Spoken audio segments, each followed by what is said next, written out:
Me trajeron esta Vortex 250 al taller porque presenta un ruido que al prender la moto suena. Ahorita no lo voy a prender porque ya más o menos identifiqué de dónde es el ruido.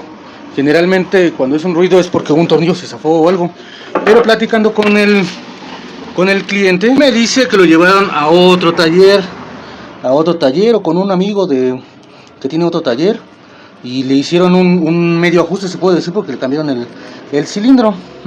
Pero cuando le entregaron la motito, avanzó normal, o sea, todo normal, hasta los 2 días. Cuando se le entregan un viernes y el domingo, ya no, al ir andando empezó a sonar como si algo se atorara, como si un metal pegara con algo. Entonces la paró, la dejó en su casa y ya después me la trajo a mí. Ya revisé un poquito la moto, ya la prendí. No la debo de prender cuando es un ruido, tienes que revisar. Pero ahorita en esta ocasión la empecé a desarmar y la revisé, o la eché a andar para ver de dónde más o menos era el ruido. Y el ruido venía de acá.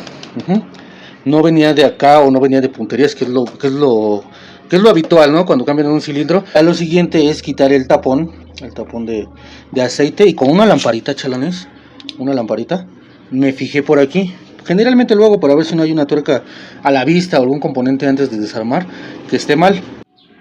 Ahí se alcanza a ver, chalanes. ¿Qué alcanzan a ver ahí? Hay una tuerca floja. Y el ruido es porque está pegando con los tornillos de ahí. Entonces lo que nos toca hacer es retirar el aceite y quitar esta tapa.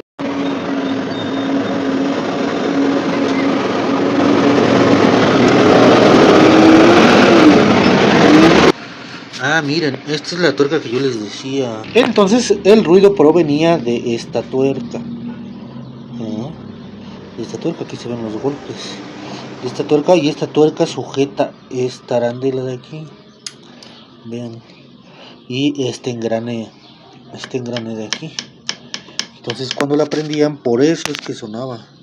Pues vamos a prender para ver si sigue el ruido. Ya no se escucha tanto el ruido. Ya no se escucha, ¿no? Se escuchaba algo aquí y ya no se escucha. Listo, chalanes, una reparación más. Costos y mano de obra al final del video.